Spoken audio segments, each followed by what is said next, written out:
warahmatullahi wabarakatuh. Perkenalkan, nama saya Nabila. Assalamualaikum warahmatullahi wabarakatuh. Perkenalkan, nama saya Nabila dengan NIM 13124000154.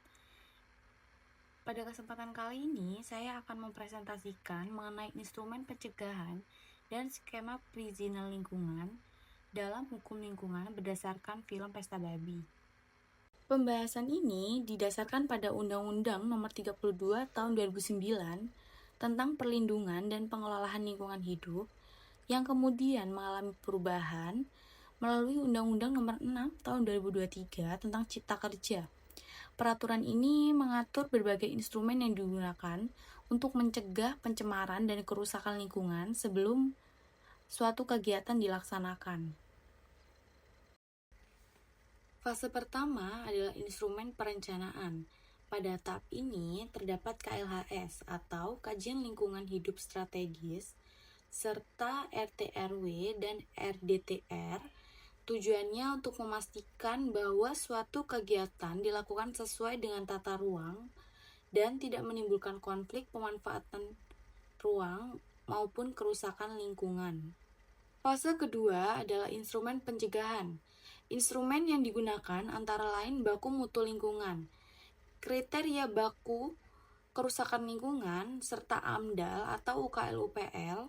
Melalui instrumen ini, pemerintah dapat mengidentifikasi dan mengendalikan dampak lingkungan yang mungkin timbul dari suatu kegiatan. Fase ketiga adalah proses penyusunan AMDAL. Tahapannya dimulai dari penampisan, kemudian penyusunan K-AMDAL, penyusunan AMDAL, dan penyusunan RKL-RPL. Tahapan ini bertujuan untuk menganalisis dampak yang mungkin terjadi dan menentukan langkah pengelolaannya. Fase keempat, persetujuan lingkungan. Setelah dokumen AMDAL dinilai layak, maka akan diterbitkan persetujuan lingkungan. Saat ini, persetujuan tersebut sudah terintegrasi dalam sistem OSS atau NIB dan menjadi dasar bagi penerbitan perizinan berusaha. Selanjutnya, saya masuk ke analisis film Pesta Babi. Dalam film Pesta Babi ditampilkan proyek food estate dan perkebunan skala besar yang berpotensi menimbulkan dampak terhadap lingkungan. Oleh karena itu, kegiatan tersebut seharusnya melalui proses AMDAL dan memperoleh persetujuan lingkungan sebelum mendapatkan perizinan berusaha.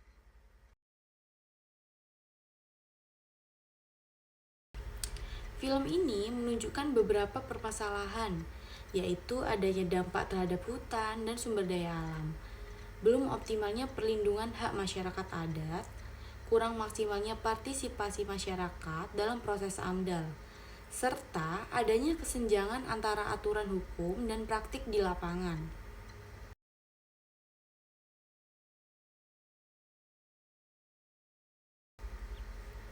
Sebagai kesimpulan, AMDAL dan persetujuan lingkungan merupakan instrumen penting dalam pencegahan kerusakan lingkungan.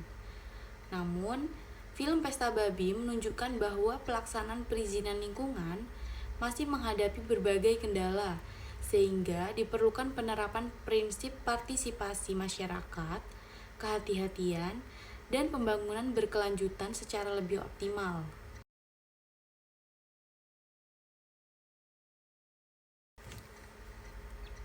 Sekian presentasi dari saya, mohon maaf apabila ada salah kata.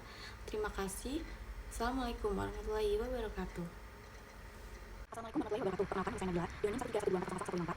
Pada kesempatan kali ini, saya akan mempresentasikan mengenai instrumen pencegahan dan skema perizinan lingkungan dalam hukum lingkungan berdasarkan film Pesta Babi. Pembahasan ini didasarkan pada Undang-Undang Nomor 32 Tahun 2009 tentang perlindungan dan pengelolaan lingkungan hidup yang kemudian mengalami perubahan melalui Undang-Undang Nomor 6 Tahun 2023 tentang Cipta Kerja. Peraturan ini mengatur berbagai instrumen yang digunakan untuk mencegah pencemaran dan kerusakan lingkungan sebelum suatu kegiatan dilaksanakan.